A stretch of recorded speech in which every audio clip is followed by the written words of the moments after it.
Hello दोस्तों, कैसे हैं आप सब। उम्मीद करता हूं कि आप लोग ठीक होंगे और आपके लिए फिर से मैं आज वीडियो लेकर के हाजिर हो चुका हूं। तो प्लीज़ बने रहें वीडियो में और एंड तक देखें ज़रूर, ताकि आप लोग कोई भी चीज़ मिस ना कर सके। ऑफशोर वेसल कैसे काम वर्क करती है और किस तरह से उसमें क्रू हैंडल करते हैं, किस तरह से काम करते हैं और क्या काम होता है, एक्चुअली में क्या काम होता है ऑफशोर वेसल का। तो कृपया करके हमारी वीडियो में बने रहें और फिर आगे हम चलकर देखेंगे बहुत सारी चीज़ें जो किस तरह से काम होती है।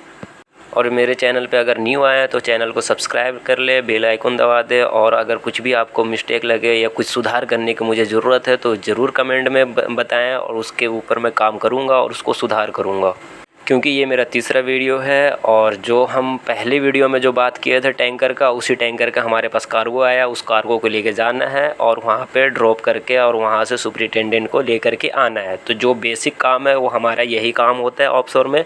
यहाँ से सामान लेकर के जाना होता है और वहाँ ले जा करके ऑफलोड करना होता है और उनको दे करके, और जो भी पैसेंजर वगैरह हैं या कोई क्रू है ऑन साइनर या ऑफ साइनर, उन्हें ले करके हमें आना होता है।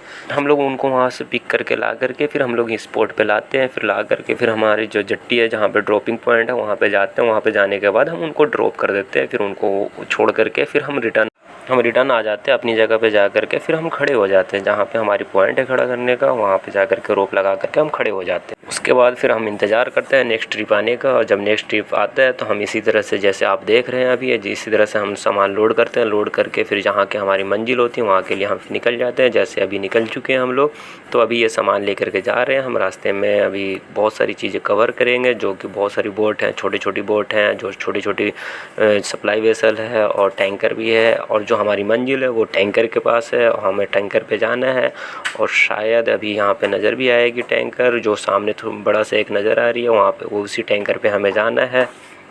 जो कि कैमरे में देखने में लग रहा है कि बहुत पास है, लेकिन वो एक्चुअली में पास नहीं है, वो दूर है। और मैं अपने कैमरे को जूम करके, मतलब मैं अपनी वीडियो में जूम करके उसको कैद करने की कोशिश किया है, लेकिन वो क्लियर नहीं है। मेरे कैमरे का क्वालिटी क्लियर नहीं है, इसलिए वो क्लियर आया नहीं है। बट वो दूर है थोड़ा और टाइम लगेगा हमें वहाँ तक जाने में।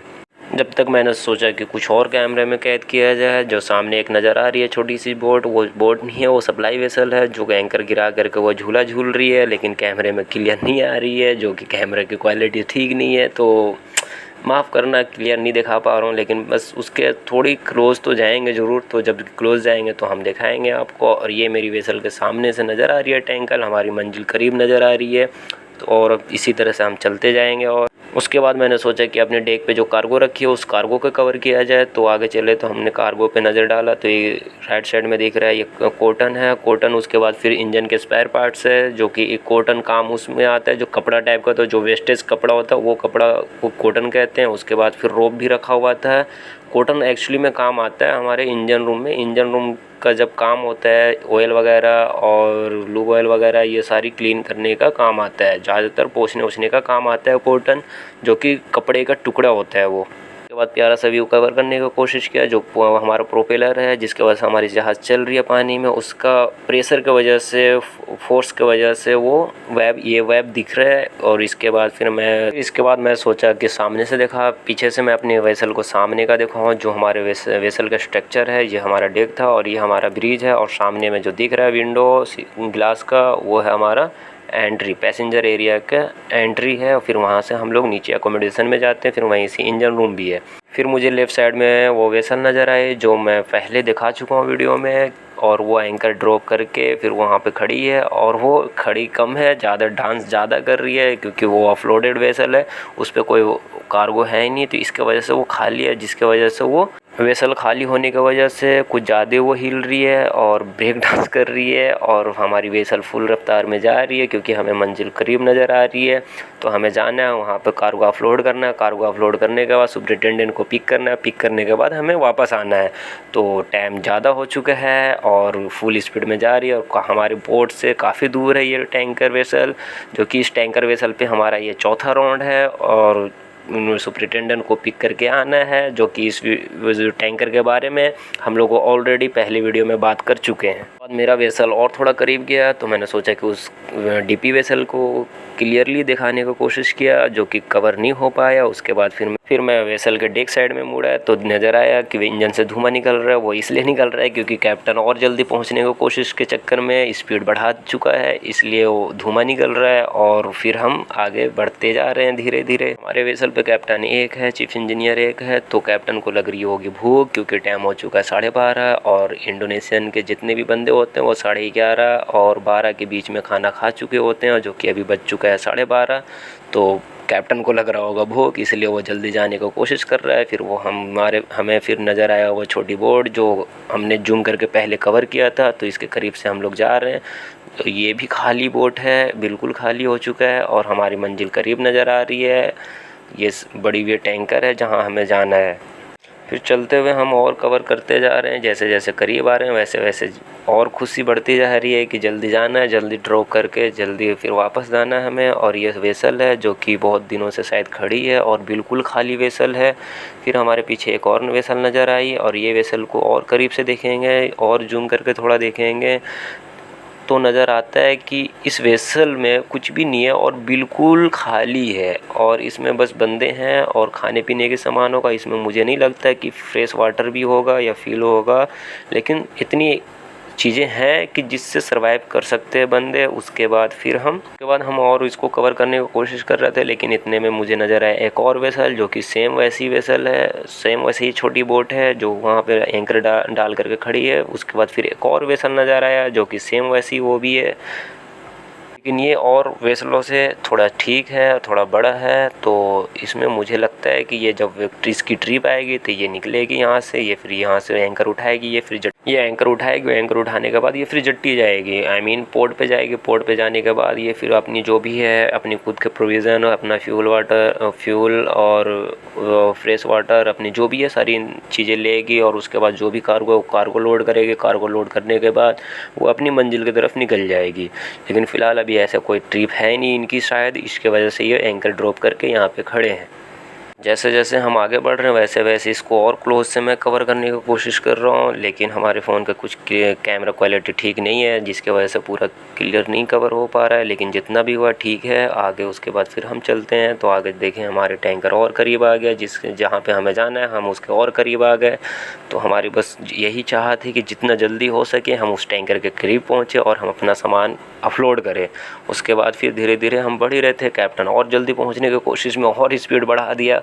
उसके बाद प्यारा सा व्यू नज़र आता है जिसको हम कवर करते हैं। अब यहाँ से जूम करने के बाद ये थोड़ा नज़र आ रहा है वेसल का नाम, तो वेसल के नाम को कवर करने की कोशिश कर रहे हैं। लेकिन बहुत बड़ी बहुत बड़ा टैंकर है और 1,60,000 GRT का वेसल है ये और 350 मीटर के लगभग ये लंबी है ये और बहुत बड़ी है। और ये जो वेसल है ये वेसल को माइनिंग करती हैं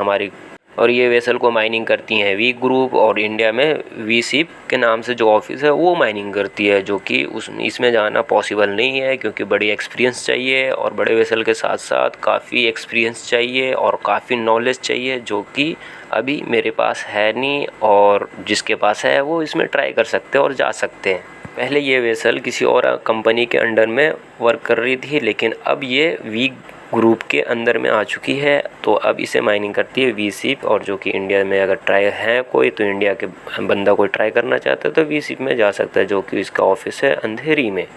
ये जो पानी में ये नज़ारा जो नज़र आ रही है ये हमारी वेसल के प्रोपेलर की वजह से, हमारी वेसल बड़े वेसल के करीब जा रही है, तो जो मोमेंट कर रही है उसके वजह से जो वेब निकल रही है जो हमारी वेसल के प्रोपेलर की वजह से, तो ये नज़र आ रहा है। और वेदर थोड़ा कुछ ठीक नहीं है, वेदर ठीक है लेकिन इसको ख़राब नहीं बोलते, ये नॉर्मल कहते हैं। लेकिन ये जो वेसल जा रही है तो इसके वजह से थोड़ा जो उसके वो प्रोपेलर के वजह से जो मोमेंट हो रही है उसके वजह से थोड़ा ज़्यादा हिल डोल कर रही है वेसल, रोलिंग पिचिंग कर रही है। बट ऐसा कुछ नहीं है, वेदर सही है। ये हमारे 2 धुरंधर निकल चुके हैं, अब ये तैयारियां करना शुरू कर चुके हैं। एक बंदा हाथ में पेपर लेकर के अपना पोटली लेकर के खड़ा हो चुका है। अब क्रेन आएगा या फिर हाइविंग लाइन आएगी जिसमें ये पोटली को बांध करके ये दे देंगे। ये पेपर है ये सारे ऊपर जाएगा, वो बड़े वेसल के जो कैप्टन है वो कैप्टन उस पेपर को वेरीफाई करेगा, फिर जो भी कार्गो है कार्गो को मिलाएगा, उसके बाद फिर वो उस पर साइन करेगा करेगा और स्टैम्प करेगा, फिर वो हमें पेपर रिटर्न करेगा और पेपर लेने के बाद हम यहाँ से निकल जाएंगे। लेकिन उससे पहले हमारी बड़े वेसल के करीब जा चुकी है और वहाँ जो बड़े वेसल पे जो बंदे हैं, जो उसका क्रेन ऑपरेटर है, उनको हमारे जो धुरंधर हैं उन्होंने इशारा करना शुरू कर दिया है। वो बड़े वेसल के क्रेन जो है वो क्रेन नीचे आ रही है, तो हमारे वेसल धीरे धीरे क्रेन के और करीब जा रही है और वेसल के और करीब जा रही है। और ये जो नज़र आ रहा है येलो कलर का वो जो क्रेन है, और वो जो क्रेन आएगा तो जो हमारा जो हेलमेट पहने हुआ ऑरेंज कलर के जो पहना हुआ एबी है, वो ये एबी जो है ये एबी कार्गोनेट का हर मुंह को पकड़ के रखेगा, और जो दूसरे एबी है वो क्रेन का हुक पकड़ेगा और हुक में ये फंसाएंगे, और फंसाने के बाद हुकअप करने के बाद ये साइड होएंगे और फिर इशारा करेंगे, जैसे कि इशारा वो कर रहे हैं हाथों से ऊपर करने का। वो धीरे धीरे क्रेन ऑपरेटर, बड़े वेसल के जो क्रेन ऑपरेटर है वो धीरे धीरे ऊपर करेगा, और ऊपर जैसे ही करेगा वो थोड़ा सा उठेगा और हमारे वेसल हिल डोल कर रहा है, रोलिंग पिचिंग हो रहा है, तो वो बचा करके हमारे एबी जैसे अभी साइड हो गए। अपने आप को सेफ्टी रखते हुए सारा काम करना होता है। अब जैसे वो बड़े वेसल के जो क्रेन ऑपरेटर है जैसे कार्गो को थोड़ा ऊपर करता है, क्रेन को ऊपर करता है, तो हमारा कैप्टन ऊपर से वॉच करते रहता है।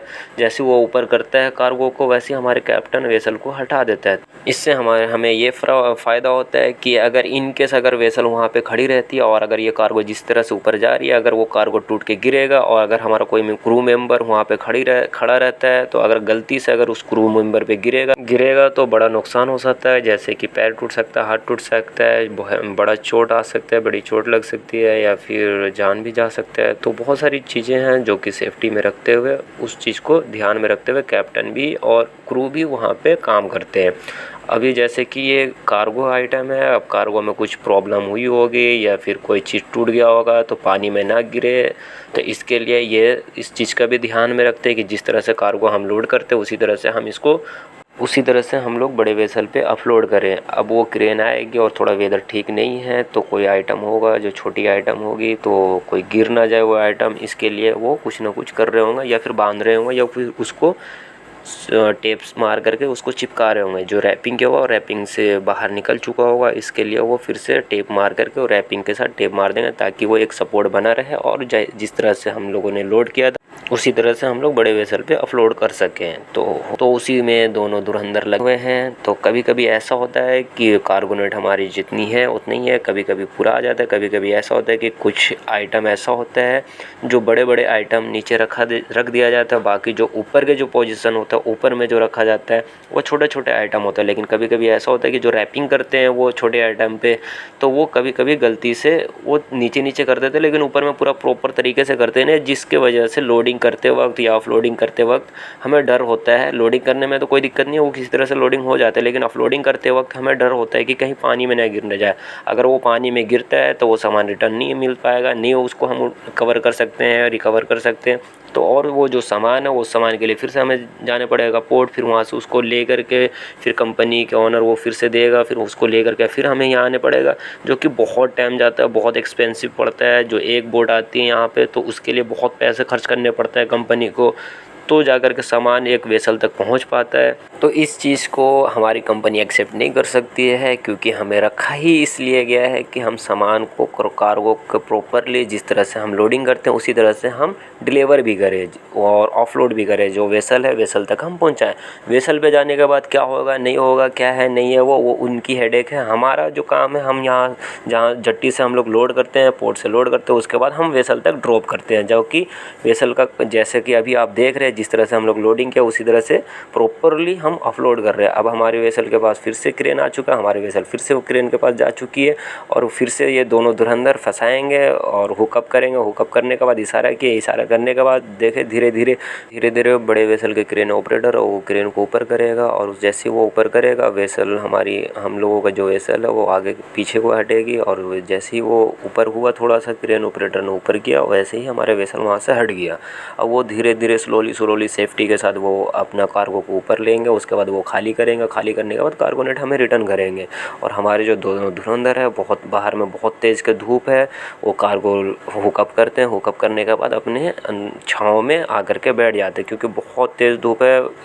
टेम्परेचर 52 के आसपास चल रही है, तो इसलिए जैसे वो हुकअप करते हैं, हुकअप करने के बाद छाँव में आकर के वो बैठ जाते हैं, क्योंकि अपनी सेफ्टी के साथ साथ अपनी बॉडी लैंग्वेज को भी देखना ज़रूरी है, अपने आप को भी कवर करना भी बहुत ज़रूरी है। तो कोई नहीं, इसी तरह से काम चलता है। उसके बाद फिर वो कार्गो जिस तरह से कार्गोनेट गया था, कार्गो पायलट गया था, उसी तरह से वो कार्गोनेट रिटर्न कर दिया है। और जैसे ही रिटर्न किया, अब वो कार्गोनेट को हटाएंगे और उसके बाद जो दूसरा बाकी के जो 2 बचे हुए हैं उसको एक एक करके, जिसमें प्रॉब्लम हो रही थी, जिसको ये रैपिंग किए हैं और जिसको टेप मारे, जिसको वो बांध रहे थे रस्सी रोप से, उसको सिंगल ये देंगे ताकि वो ईज़िली और स्लोली जा सके। और इसमें प्रॉब्लम ये थी कि इसमें एक रॉड था, रॉड को बहुत अच्छे से बहुत ध्यान से बांधना होता है, मिडल में करके ध्यान में रखते हुए ताकि जब क्रेन ऑपरेटर ऊपर करे और वो रॉड स्लैग होकर के गिर ना जाए पानी में, इसलिए उसको बड़े प्यार से बांधना पड़ता है। अब देख सकते हैं आपके किस तरह से वो धीरे धीरे वो उठा रहा है और जो नज़र आ रहा है वो लंबा सा वही रॉड है। तो हमें कोई भी काम करना होता है तो बहुत प्रॉपरली और सेफली, और कार्गो को कोई नुकसान ना पहुंचे, तो इसलिए हमें बहुत सेफली काम करना होता है। फिर से आप देख सकते हैं कि दोनों धुरंधर वहाँ फंसाने के बाद अपने आप को सेफ टीम में रखते हुए फंसाएं, उसके बाद अपने आप को बचाते हुए साइड में है। उसके बाद फिर से हमारा जो कार्गो गया था वो कार्गोनेट फिर से रिटर्न आया। अब ये कार्गोनेट को पकड़ेंगे और फिर नीचे रखेंगे, नीचे मीन्स की डेक पे रखेंगे, और डेक पे रखने के बाद फिर एक बंदा इधर अपने साइड में खींच करके अपने साइड में रखेगा और एक बंदा प्रिपेयर करेगा दूसरे कार्गो नोट पे जो कार्गो रखी हुई है उसको फंसाने के लिए, हुकअप करने के लिए। अब वो पूरा प्रिपेयर करके खड़ा है। जैसे ही ये बेल्ट को निकालेगा क्रेन से, क्रेन के हुक से, वैसे ही निकालने के बाद फिर जैसे ही वो इशारा कर रहा है और धीरे धीरे और नीचे आया, नीचे आने के बाद जैसे ही निकालने के बाद वो सीधा उसको बेल्ट को देता है। बेल्ट उसको वो दूसरे भी फटाफट बेल्ट फंसाता है। फंसाने के बाद सीधा हुकअप कर देता है। हुकअप करने के बाद अपने आप को सेफ्टी में रखते हुए सेफली, क्योंकि यहाँ पे रोलिंग पिचिंग भी हो रहा है और हिल जा रही है वेसल, तो यहाँ पे बहुत सेफली के साथ काम करना पड़ता है। और अभी ये देख रहे हैं जैसे कि जिस तरह से क्रेन हिल रहा है, तो जैसे ही वो उठेगा और कार्गो जैसे वो उठेगा वैसे ही इधर से उधर झटका मारेगा। तो देख सकते हैं किस तरह से आप देख रहे हैं, ये देखो, क्योंकि वेदर ठीक नहीं है, थोड़ा हिल रहा है, प्रोपेलर की वजह से फोर्स इधर ही आ रहा है, तो इसलिए कार्गो इधर से उधर लगता है। तो बहुत सेफली काम करने पड़ता है, अपने आप को सेफ्टी रखते हुए काम करना पड़ता है, क्योंकि अगर ये साया भी जल्दी सा नहीं हटता तो इसे चोट लग सकता था। तो इसलिए हमें कुछ भी करना होता तो हमें सेफ्टी के साथ करना होता है, जिस तरह से आप ये आपने देखा। और ये जो सारे कार्गोनेट आ चुका है और जो बाकी के जितने भी कार्गो था वो कार्गो जा चुका है। अब कार्गो जो भी जाता है वो रिटर्न भी करते हैं, क्योंकि ये भी इसके बिना हमारी वेसल जाएगी नहीं। और ये इसी को हम पायलट करते हैं, जो लकड़ी का आप देख रहे हैं जिसको उठा करके इन लोग रख रहे हैं, इसको हम लोग पायलट करते हैं। इस तरह से जितने भी आते हैं वो हमें रिटर्न करते हैं, वो बड़े वेसल वाले। उसके बाद जो वाइट कलर के है वो वाइट कलर के कार्गोनेट कहते हैं, जिसे हम कार्गोनेट कहते हैं। तो ये कार्गोनेट जैसे ही आता है रिटर्न, तो इसी को सारे दोनों धुरंधर मिल करके उसको फोल्ड करते हैं। अगर ये बिना फोल्ड किए रख देंगे तो कैप्टन आएगा, कैप्टन फिर इन लोगों को बहुत सी बातें सुनाएगा। तो इसी तरह से जिस तरह से हम लोग सुबह उठते हैं, मॉर्निंग में उठने के बाद सबसे पहले केबिन से निकलने से पहले हम पूरे ब्लैंकेट को कवर करते हैं, ब्लैंकेट को फोल्ड करते हैं, ब्लैंकेट को फोल्ड करने के बाद फिर बेडशीट को सही करते हैं, बेड को सही करते हैं। और जो नाइट में या सोते वक्त जो भी कपड़े इधर उधर रहते हैं तो मॉर्निंग उठ के हम प्रॉपरली कवर्ड में रखते हैं। और जो यूज़ के लिए है, जो इवनिंग में हम यूज़ करने वाले कपड़े, उसको हम प्रॉपरली हैंगर में हुकअप करके आते हैं। जिस तरह से अभी ये पहन करके काम कर रहे थे, पूरे दिन हम लोग इस तरह से कवरऑल पहन के रहते हैं। और फिर इवनिंग में फ्रेश होने के बाद, नहाने के बाद, अपने आप को क्लीन करने के बाद फिर हम लोग नॉर्मल कपड़ा पहन लेते हैं। उसके बाद फिर हमें जो करना होता है हम करते हैं, फिर टाइम पास करते हैं, बहुत सारे गेमें खेलते हैं, बातें करते हैं, गेम खेलते हैं, जो भी करना होता है। किसी जिसके पास मूवी है, उसके बाद जिसके पास मूवी है वो मूवी देखते हैं। बाकी अदरवाइज़ जो इसको जो करना होता है वो करते हैं। बाकी घर पे ज़्यादातर सब बात करते हैं। उसके बाद नाइट होता है, खाना डिनर वनर करके फिर सब सो जाते हैं। फिर मॉर्निंग उठ करके फिर अपना जो भी काम है वो काम करते हैं। और बाकी का भी जैसे देख रहे हैं आप, जैसे कार्गोनेट आया सारा वेसल से आने के बाद कार्गोनेट सारे ये फोल्ड कर रहे हैं, फोल्ड करने के बाद रख रहे हैं, फोल्ड करके सारे एक एक करके ये इसी तरह से फोल्ड करेंगे। फोल्ड करके ये साइड में रखेंगे। साइड में रखने के बाद ये सारे जो भी है रैपिंग को सब डस्टबिन में डालेंगे। उसके बाद इनका काम हो जाएगा यहाँ से फ्री, और ये फिर आ करके अंदर बैठ जाएंगे। अब उसके बाद फिर अभी हमारा पेपर का है, पेपर का इंतज़ार है। पेपर आएगा, पेपर आने के बाद हम पेपर को लेंगे। उसके बाद एक सुपरिटेंडेंट आएगा, सुपरिटेंडेंट को आने में भी थोड़ा टाइम है। तो जब तक जो भी काम है वो डेस्क पे ये दोनों धुरंधर काम कर रहे हैं। अब ये दोनों का काम ख़त्म होता है, उसके बाद ये जो लास्ट वर्क है, लास्ट काम करेंगे ये जट्टी पे। जब ये जट्टी पे जाएंगे, जट्टी पे जाने के बाद गार्बेज स्कीप आएगा, गार्बेज स्कीप के पास जा कर के ये फिर गार्बेज में डाल देंगे। और ये दोनों थके हुए थके इतने हैं कि आकर के बस फ्लैट हो चुके हैं। फिर इतने में फिर न्यूज़ आया कि अभी सुपरिटेंडेंट को आने में टाइम लगेगा, तो इसलिए फिर मैं थोड़ा बाहर आया। बाहर आकर के थोड़ा देखा, फिर देखने के बाद बहुत तेज़ धूप लग रही थी। फिर मैं तुरंत से लुपक करके अंदर चला गया, क्योंकि बाहर में खड़ा होना बहुत मुश्किल है और अंदर में एसी लगा हुआ। ये हमारे वेसल के अंदर का सीन है। क्रू पैसेंजर है, जो पैसेंजर जो भी आना जाना करते हैं वो यहाँ पे स्टे करते हैं, यहाँ पे बैठते हैं। उसके बाद मैंने सोचा कि बाहर का व्यू देखा जाए, अंदर से बाहर का भी मज़े लिया जाए। इसलिए मैंने थोड़ा सा सोचा कि इसको भी कैमरे में कैद किया जाए, तो बाहर का देख सकते हैं। उसके बाद फिर दूसरे साइड से भी सोचा कि दूसरे साइड से भी देखा जाए, उसमें उधर से क्या नज़र आता है। उधर से नज़र आया हमें वेसल, जो वेसल पे काम करने आए थे, तो इसी वेसल पे हमें नज़र आया, तो हमने इसको भी कैमरे में कैद किया सही से। जैसे मैं इसको कैद कर रहा था उतने में अजान का टाइम हो चुका था, तो अजान होने लगी, जोहर का वक्त हो चुका था, तो अजान होने लगी। तो हमारे मोबाइल में ऐप है, तो ऐप के अकॉर्डिंग जहाँ भी होता है टाइम होने के बाद अजान होना शुरू हो जाता है टाइम के। फिर हम लोग उसके अकॉर्डिंग नमाज़ पढ़ते हैं। तो मैंने वज़ू किया, वज़ू करने के बाद मुसल्ला बिछाया। मुसल्ला बिछाने के बाद मैं नमाज़ के लिए जा ही रहा था, तो मैंने सोचा कि वीडियो उसमें कैद किया जाए नमाज़ पढ़ते हुए, लेकिन फिर मैंने छोड़ दिया, क्योंकि वेसल बहुत ज़्यादा हिल रही थी, तो मैं कर भी नहीं पाता और हो भी नहीं पाता, और मुझे पता भी नहीं कैसे हो करना है, क्योंकि स्टंट वस्टंट है ही नहीं। तो जो एक्सपीरियंस बंदे हैं यूट्यूबर वो कर सकते हैं, उनको पता है कैसे करना है कैसे नहीं करना। मुझे नहीं आइडिया, तो मैंने नहीं किया। फिर फट सा मैं नमाज़ पढ़ा। नमाज़ पढ़ने के बाद फिर इतने में पता चलता है कि सुपरिटेंडेंट आ रहा है। सुपरिटेंडेंट ऑलरेडी गैंगवे पे आ चुका था नीचे, तो हमारे वेसल जा रही थी धीरे धीरे। तो उतने में मैं चला गया ऊपर से मैं कवर करने की कोशिश करने लगा, जहाँ से ब्रिज है, जहाँ से कैप्टन ऑपरेट कर रहा था वेसल को, तो वहाँ से मैं इसको कवर कर रहा हूँ। तो कभी कभी झूम करके दिखाने की कोशिश कर रहा हूँ। ये जो सामने नज़र आ रहा है गैंगवे पे, ये है सुपरिटेंडेंट। ये जो बंदा है वो बहुत अच्छा बंदा है, ये है पाकिस्तान का। जब ये वेसल पे जा रहे थे तो हमारी बोट से गए थे, और हम लोगों ने ही इनको छोड़ा था। तो जब जाते वक्त इनसे बहुत सारी बातें हुई, तो इन्होंने सारी चीज़ें बताया, तो बात करके इनसे बहुत अच्छा लगा। जैसे ये आए वेसल पे आने के बाद ऊपर वाले बंदों के किया इन्होंने बाय बाय, उसके बाद हम लोगों के किया हाय हाय। उसके बाद वो आए अंदर आने के बाद सीधे वो आ गए ब्रिज पे आने के बाद कैप्टन से मिले, मैं भी उनसे मिला। उसके बाद मैंने सोचा कि फिर मैं उनसे पहले बाद में बात करूँगा, पहले जो वेसल पे जो क्रू बंदे हैं, इंडियन बंदे हैं, उनको मैं कर दूँ बाय बाय, और इस वेसल का लास्ट टाइम मैं देख करके पूरा कवर कर लूँ वीडियो में। और ये हमारे ऊपर का व्यू है, और ये आप ऊपर से देख सकते हैं। और ये लास्ट टाइम मैं सोचा इस वेसल को कवर करने का। अब हम लोग निकल चुके हैं पोर्ट के लिए हमारी वेसल निकल चुकी है। अब ये प्रिपेयर करेंगे, जो बड़ी वेसल है ये टैंकर प्रिपेयर करेंगे, ये भी सेल करने के लिए अब रेडी है। और जो भी है अब यहाँ से ये निकल करके जाएगी फुजेरा में जाएगी वेसल जा करके फुजेरा में ये बंकरिंग लेगी, और बंकर लेने के बाद उसके बाद इनका जहाँ का डेस्टिनेशन होगी वहाँ जाएगी, वहाँ से लोडिंग करके फिर आगे को बढ़ेगी। अब बाहर में लग रहा था धूप में, फिर मैं सोचा अंदर चलो। अंदर में जाने के बाद जो अंकल थे, जो सुपरिटेंडेंट था, उनसे मिला, उनसे बहुत सारे बातें किया। बात करने के बाद फिर मैं बाहर आया।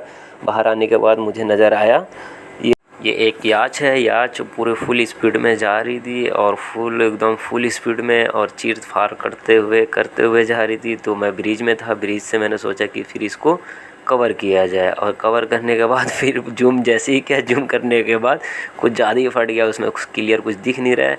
तो जैसे भी है मैंने कवर करने का पूरा कोशिश किया, जितना भी आया मैंने कवर कर लिया। उसके बाद कवर करने के बाद फिर मैं कैप्टन से और फिर जो अंकल थे उन अंकल से थोड़ी बहुत बात हुई। उसके बाद फिर मैं आ गया नीचे आने के बाद कुछ देर के बाद हमें पता चला कि हम छोटे बुर्ज खलीफा के पास आ चुके हैं, जो कि हमारा पोर्ट के अंदर ही है। जो कि हमारा पोर्ट के अंदर नहीं, मतलब पोर्ट के बाहर ही है, लेकिन ये हमारे यही रूट है, इसी के होते हुए जाते हैं। और जो सामने देख रहे हैं वो थोड़ा धुंधला सा, वो रियल बुर्ज खलीफा है, ये बुर्ज खलीफा का भाई है।